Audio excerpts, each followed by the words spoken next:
Hey guys, welcome back to Modeling Manhood. One of the first jobs that most of us get at the farm for tractor driving is spreading poop.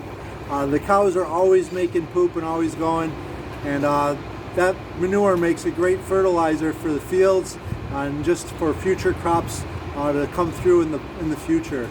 But if you think about it, all that fertilizer needs to be taken and transported and have something done with it. And it's kind of like our flesh.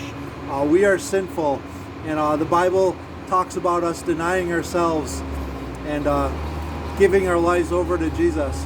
And there's a statement, it's called crucified flesh makes the best fertilizer. And if we give ourselves over to the Lord and say, Lord, here's my life, use it. Those seeds that get planted in our heart will mature and blossom into something fruitful and productive. And the Lord just wants to do that in each one of our souls. He wants us to not be so selfish, but to be selfless and think of Him and others before we put ourselves up there on that pedestal that we do so often unintentionally.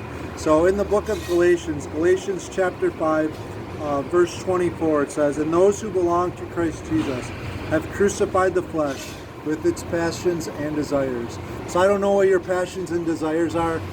Maybe you have aspirations of doing this amazing thing in your life, or going on this vacation someday, or paying off your house and mortgage, and just being able to celebrate. But the Lord has other passions and desires that He puts in our hearts.